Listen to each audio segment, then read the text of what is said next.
My name is William Tran, and joining us is Stephen Poloz. He's the former governor of the Bank of Canada, special advisor at Osler, and the author of his latest book, The Next Age of Uncertainty: How the World Can Adapt to a Riskier Future. Stephen, how are you doing today? Great. Good to be here. Thanks. All right. And also joining us is our host, Daniel Foch. He's a real estate broker and the host of the Canadian Real Estate Investor Podcast. Daniel, what are we going to be discussing today? Yeah, so the objective today is really to get an understanding for Bank of Canada monetary policy and its impacts on the housing market, especially in the context of the monetary policy report that was released a couple of days ago, and a couple of, data points that allude to housing not performing exceptionally well over the coming years. So going to our first question. The 2022 UBS Bubble Index ranked Toronto as number 1, with Vancouver not so far behind, ranking at number 6. Would you consider Canada to be in a housing bubble? Hardly ever use the B word. That's the case, but we're usually very hard to decide what is actually a bubble or what isn't. But one of the indicators of a bubble is when expectations of house prices have become extrapolative. They're not based on fundamentals. It's just, they're going to go higher because they went higher. And I think we did see some of that. Of course, it was influenced by the environment. We had interest rates as low as ever recorded. And so that gets everybody pretty eager to get in now while the opportunity is there. Everybody had to know that a house is just like a bond. The house delivers rental payments to you. If you own it, you don't have to pay the rent. Therefore, it's delivering that every month.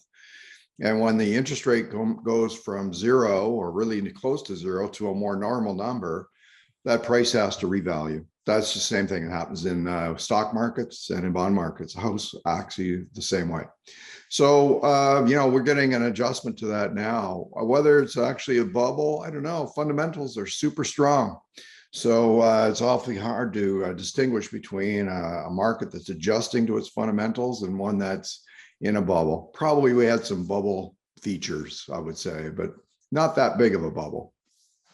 Fair enough. If you're in the position of the current Bank of Canada, what metrics are you looking at before making those changes or determining when we'll see rates either hikes stop or a lot of people are talking about a pivot or cuts starting and based on what bond yields are looking at moving into next year. What are the metrics that you'd be looking at to make the decision of when to stop raising and then also when to start cutting? Yeah, so this is the key question, isn't it? When we talk about policy, at a certain point, we knew interest rates needed to normalize themselves, to kind of get up more into the sort of 3% zone, which is, let's say, more or less normal because the emergency is behind us. But after that, you're in the zone where what we call data dependent. It depends on how the economy evolves, where things end up. It's like you're landing a plane in the fog and dark too, maybe, and you don't really know whether you've hit the tarmac till you actually feel it. And so the indicators you look at, you hope are forward-looking indicators, not backward-looking indicators, right? Because if you look into the rearview mirror, you're going to drive through the intersection every time, right? You're not going to stop in time. And so the forward-looking indicators are what you saw in the bank's monetary policy report a few days ago. That is, they're telling you all our best analysis goes into the forecast, and the forecast is showing an economy that hardly grows at all for the next few quarters. Well, that's the sort of plan that means that supply can catch up to demand and take away those inflation pressures. And what we don't know for real is what interest rates they are planning on in order to achieve that. But their forecast is telling us that's their plan. And so we don't know exactly how much work has to be done. But I do want to mention a couple of things that people aren't really talking about. The first is that interest rate sensitivity of the economy is probably higher today than it was in previous episodes like this, because there's more debt and everything. And of course, people aren't used to interest rates. They're kind of used to low interest rates. So there's a bit of a shock value there. The second thing is that commodities are high. So like things like oil, gas, gasoline, fertilizer, things that are ingredients and everything going in the economy. And that's why we have as much food inflation as we're seeing. Well, food and energy for your car or your house, that's costing more. And that means there's less money for all the other things you're thinking about buying. And as a result, well, Walmart did their results, and then Walmart says, look, the average shopping cart has way less stuff in it now than before all this. And that's because people filled their gas tank before they went to Walmart, right? There's only a weekly budget there, and they can't do it. So what that does is that slows down the whole economy way faster than interest rates do. And this effect is not really being talked about. And I think it's worth maybe 100 basis points worth of interest rates in terms of how its effect is. The other thing that people aren't talking about is quantitative tightening. So all the central banks are doing that. And that was powerful when it was quantitative easing. Why wouldn't it be powerful when it's the other way around? So I think these things matter a lot. And so all of these things suggest that interest rates may not have to go up as high or stay high as long as the market seems to think right now. That's just a guess on my part, because literally, we honestly don't know. No one really knows. It was a unique situation. How long until we see the full impact of these rate hikes? Well, there you go. So we know that interest rates, the first thing they affect is housing. Literally when a central bank cuts interest rates, what are they hoping for? They're hoping that the economy will grow a little faster to offset weakness somewhere. But that growth is going to come from housing. They hope it'll happen to investment too, because firms borrow money to make investments, but the main channel is housing. So when interest rates go back up, what you're expecting is housing to soften and maybe investment too. For sure, we've had the softening in housing. It happened pretty immediately, which is a bit unusual, but that just means that it happened right away, but the full effect might take a good year, let's say. And then once the housing market is slower and there's, some excess workers looking for work, that's the kind of scenario, then you kind of get this downward pressure on demand and the downward pressure on inflation. And that can take up to another year for the full effect on inflation to take hold. So say interest rates have been rising now for like 6 or 7 months. So we got at least a year from now before we really have the full effects. And so as the central bank, their forecast is their best indicator. They do their best job with that. And they're saying, okay, 18 months or 24 months from now, this is where we expect to be. Have we done enough? And I think the Bank of Canada said pretty clearly, they think they have not yet done enough. That's their best judgment, but they don't know how much more or when or exactly like that. So for the reasons I mentioned before, but they'll talk to us every 6 weeks and keep us apprised of, what their latest thinking is. Yeah, fair enough. It is funny, you mentioned about the labor imbalance sort of being served by a lot of the challenges happening in the housing market. And I've actually joked in the past that, we have a huge excess of realtors in this country, I would say at least. And you could pretty easily see them filling those job vacancies. And, Canadian home sales and prices have continued to decline over the past few months as the interest rates are rising. I think it was Ben Tal who estimated that, 1% increase in the cost of capital in Canada would be equivalent to a 2% increase in the States because of how credit sensitive we are, because of our household indebtedness. Are the banks concerned, or are you personally concerned of a potential increase in mortgage delinquencies? And, does this mean that Canada's economy is going to fall harder as those capital costs increase on a, let's say, close to 1-to-1 basis between Canada and the US? If we are seeing twice the impact here north of the border, like, are we kind of the opposite of what happened in 2007, 2008, where the US fell hard and we were okay? Is it going to be a flip side maybe this time around? Interesting way to frame that. There's two sides to that. I agree, as I indicated before. I think the Canadian economy is more sensitive to rate rises now than it was 5 or 10 years ago. That much I agree with. But there's an important distinction between the Canadian housing market and the US housing market. Canadian housing market, mortgage rates are primarily an administered market, right? So Bank of Canada rate goes up, prime rate of the banks go up, and then mortgage rates are driven off of that. There's an influence from the funding side, which is from 5-year bond yields, kind of also influence the 5-year mortgage rate. But in the United States, the mortgage market is dominated by syndication. So what that means is that if bond yields rise, mortgage rates go up the next day. So mortgage rates aren't going up gradually, well, as gradually as the central banks. The central banks have been pretty aggressive, but the point is that mortgage rates in the US are up to like 7%. Okay, like they've gone up faster because it's a syndicated mechanism that makes them go. So it could be that the elasticity, as Ben Tal is saying, the elasticity is higher in Canada. I think I agree with that. I do agree with that. Don't know how much higher. He's given a number. That's fair enough. But the interest rate has moved faster in the mortgage market in the US than in Canada. So they could be not too different in that respect. Both are seeing a significant slowing, and we don't know how big that slowdown gets. The big difference between the two housing markets that I think is Canada has a much higher level of immigration.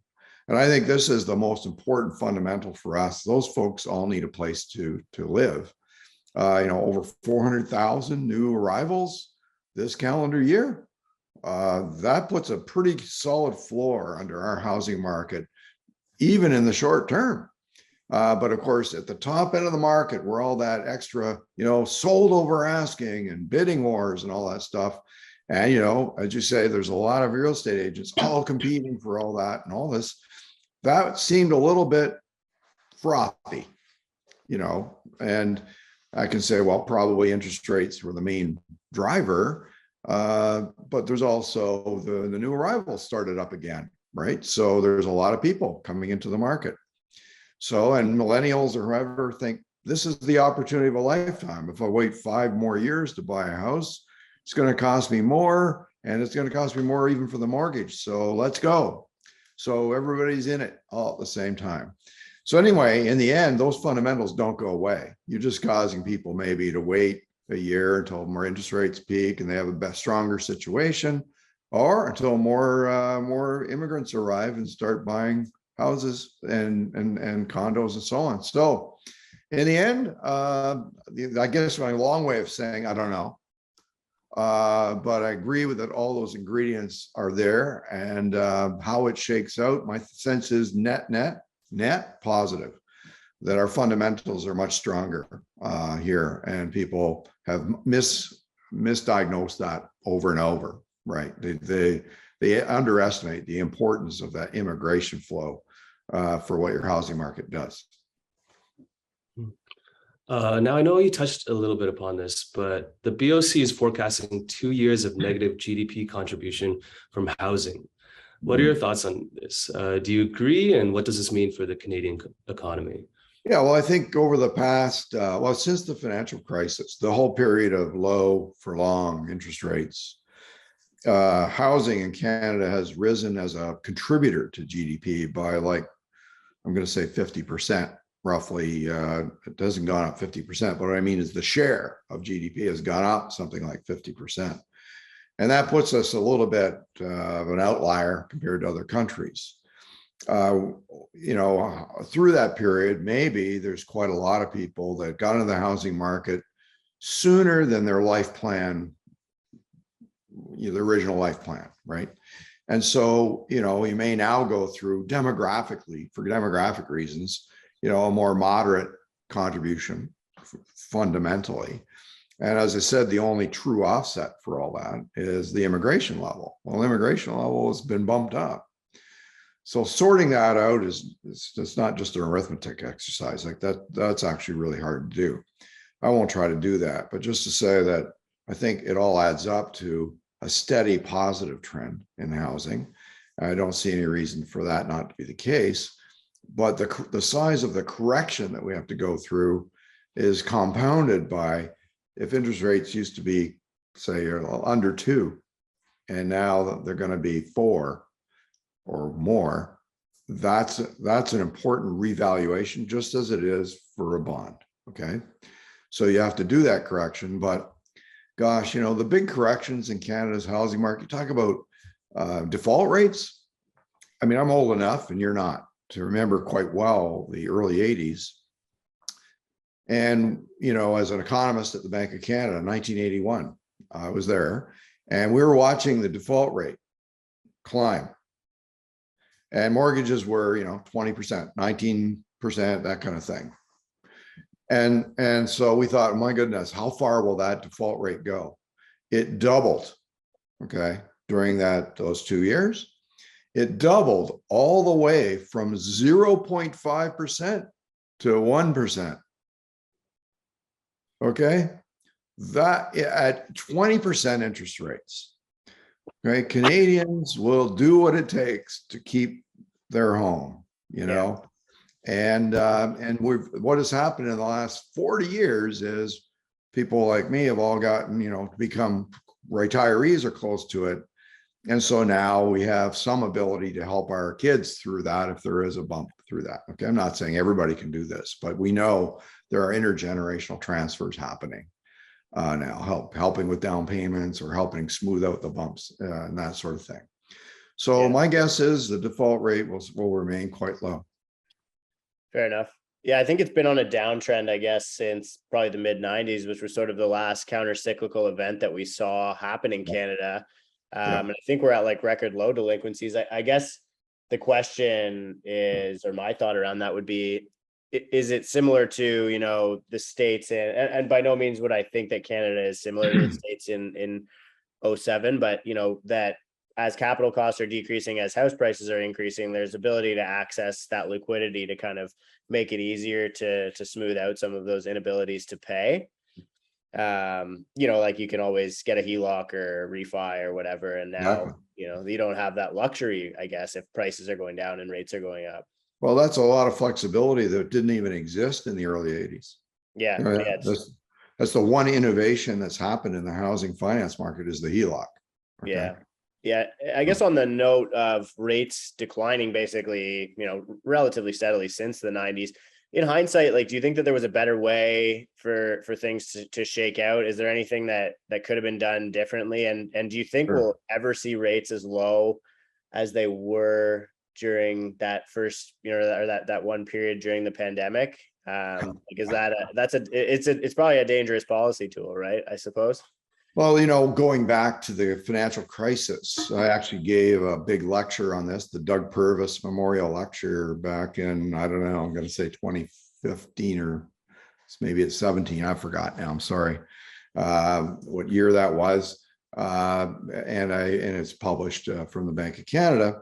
What I showed was that if we replayed history in the 2010, 28, 9, 10 up to 12 or 13 period, with a more aggressive or stimulative fiscal policy, interest rates would have not have gone nearly as low as they did, and they wouldn't have stayed low for as long as they did. And that mix of policy would have meant fewer of the financial stability risks growing that we talk about so much, right? And we would not have had the same impetus to the housing market. So we simulated, showed that housing prices would have stayed on a lower track, less speculation there and so on. So a more favorable. Now, looking back, it's okay to say that. Now we understand that, learn from that. That's not a criticism of what happened. I mean, governments were justifiably concerned that fiscal policy had done a lot of work in 2008 and 9 and into 10, and they decided, well, it's time to start getting fiscal policy back on track. And so but now we think that they did it a little too soon, so monetary authorities ended up doing the rest of the work to finish that recovery. And it meant low for very long. It took us until pretty well 2015 in Canada to get back to a fully employed economy. So all that to say, the point now is take that learning to heart. We could make a less risky path here if fiscal policy were to be able to be tighter. You don't have to put the economy into recession. You just need to snug it. And for sure, you'd use this time not to do something extra, to stimulate the economy and thereby work at cross purposes with monetary policy, because that's just a recipe for rates having to go even higher. and having more of the risks that we're talking about show up. Sorry, Will, I know you're next on deck, but it's a really interesting thought pattern here. Can we afford to, like, can the current government afford to be tighter on fiscal policy? I mean, like with what happened in the UK, I think if tax revenue, like, we really only have a couple of levers that they can play with there. Well, the UK was trying to do the opposite, though. The UK was trying to have a gigantic expansion of fiscal spending net, and would have required to borrow so much more money. And they didn't even think about, well, how bond markets might react to that. And bond markets, as it turns out, have not fallen asleep. They really reacted negatively, and they forced the government basically to change its entire plan. Yeah. So now I'm talking about is not just staying neutral, but doing a little bit on the opposite side.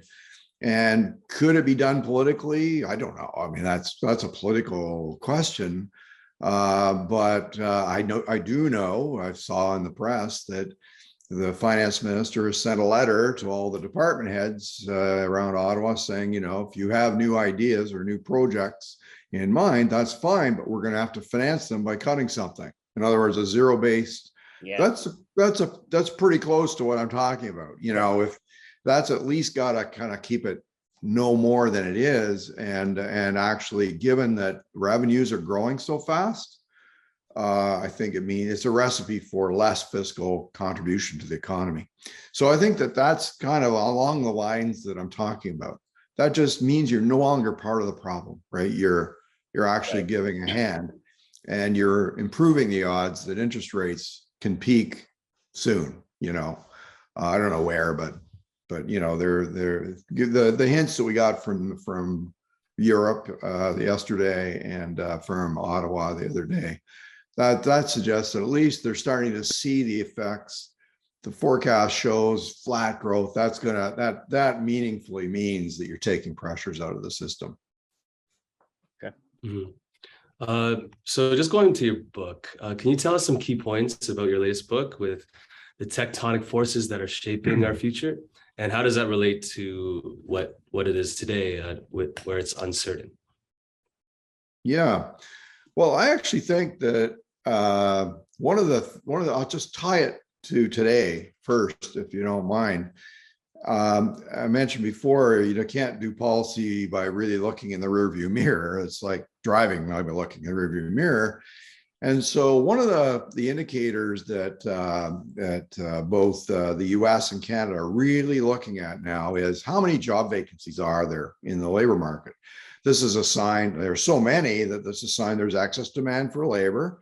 There's probably too much demand in the economy. That's going to push up wages, and then companies presumably would raise their prices, and so that can cause more inflation. So their key indicator is let's slow it down enough so there's no longer excess demand for workers. All makes sense, except it is in the rearview mirror. It's the last thing that reacts. And so, of course, they don't just look at that. But my connection to this is, remember what happened in the 1970s? I know you don't remember it, but you've read about it. But in the 1970s, one of the things that was happening was the biggest demographic shift in recorded history was happening. The post-war baby boom. People like me were just coming into the workforce. So like people who were like close to 20 years old, 18, 20, 24, whatever. So that wave of people gave this gigantic 50-year hump in the global economy of extra workers. So during that rise, the unemployment rate was rising in all the major economies, and all the central banks and governments thought, oh, well, we need to keep stimulating. We got to keep unemployment low, and inflation can't go up when unemployment is rising. Every economic model says so. And what happened? The great inflation of the 1970s. Okay. Why? Because the natural rate of unemployment was rising because of all those people coming in. The thing wasn't loose. It was actually tight. Now, think about what's happening now. People say, I don't want to compare this to the 70s. 70s were different. Actually, no. The 70s were the same, but different. Okay. Now what we have is 50 years later, those people are falling out of the workforce. Okay, so Stephen, I experienced a little bit of technical difficulties there, obviously, but I think you're sort of tying in the current events and policy that we discussed to the topic of your book, which is sort of facing that uncertainty, right? Right. So I'm suggesting that actually the situation that policymakers face today is just as uncertain as it was in the early 1970s, and for exactly the same reason, although this time it's demographic getting older, whereas back then it was demographics getting younger 50 years ago. And so this is exactly the kind of confusion that can cause you to make big mistakes. So you have to look at everything, not just one aspect of the situation. So demographics are the most important tectonic shift that we're facing right now, because as people like me retire, I think labor market is going to remain tight for several years. And we have to understand how that will actually evolve. It's going to evolve through higher wage rates, more automation, that combination, and of course, maybe a more compressed profit margin in the end, but we'll see how that shakes out. The second tectonic shift is the technology one. We've had a big leap in deployment of technology during the pandemic. That's the fourth industrial revolution. We've only had 3 of these in history. This is a really big deal, and it's a disinflationary shock that the world is going to go through. 15% of the world's workers are going to be disrupted by the fourth industrial revolution. The other one that really preoccupies me is the income distribution, the income inequality that's growing and growing. That always comes with industrial revolutions. What we see today is the product of the computer chip revolution, the discontent, that politicians are tapping into. What we'll see next is a widening further of that income gap because of the fourth industrial revolution. So that can have a lot of political consequences, political polarization, and the inability to actually make government decisions. And the last 2 forces that I deal with in the book are the rise in debt, which everybody knows about, and the last one is climate change, or the forced transition to net zero. So these 5 things taken together are interacting with each other. And historically, they've given big economic and financial events, volatility, things like the Victorian Depression or the Great Depression or the global financial crisis. Comes when these forces can bump each other and interact and magnify each other. That's my prediction for rising volatility and risk. And what we're seeing today is a classic example. Central banks are saying, well, we don't really know. This is a unique situation. Well, indeed, all of history is peppered with what we now call unique situations. They're going to come more and more often as we move forward. That's the next stage of uncertainty. Great. So really big question here. Are we heading into a Canadian recession or perhaps a global recession? Well, I can do no better than what the Bank of Canada did this week. They gave us a new forecast, and they said it's for essentially 0 or flat growth. The economy stalls around where it is.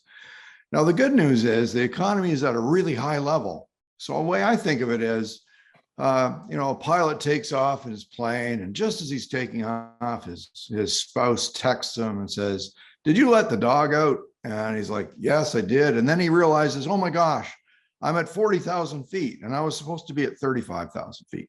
There's too much turbulence up here. So I got to get down to 35,000 feet." Well, we're still flying. We're still in a good place.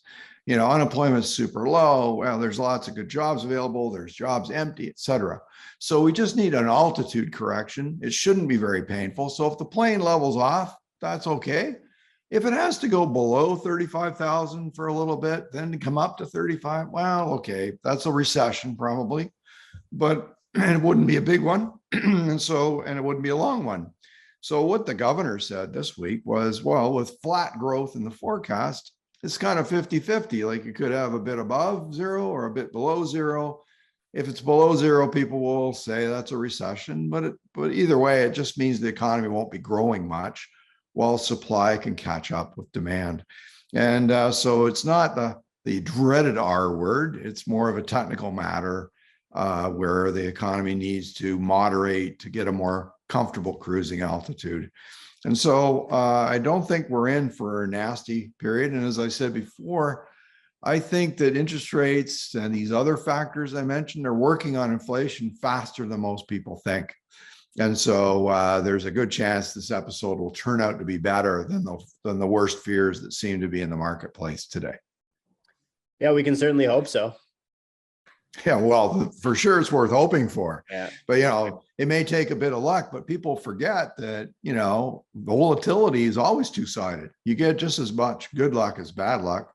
And I think we might be due for some good luck. People want to check out your book or any of the other things that you're working on. Is there anywhere you want us to send them? Well, the book is available at, Indigo or on Amazon, just like any other book. Appreciate that very much. And if you go to the Penguin website, that takes you to your local bookstores too. So if people want that's easy. That's easy for you to recommend. PenguinRandomHouse.com. It's there. Perfect. Okay. Amazing. Thanks a lot for your time. I really appreciate it. I'm sorry about the disruption, guys. All good. We're used to it. Actually, it's part of this, this new digital age. So part of the game, eh? Yeah. Okay. Well, we got her done. Thanks a lot. Thank you. All right. Thank you so much.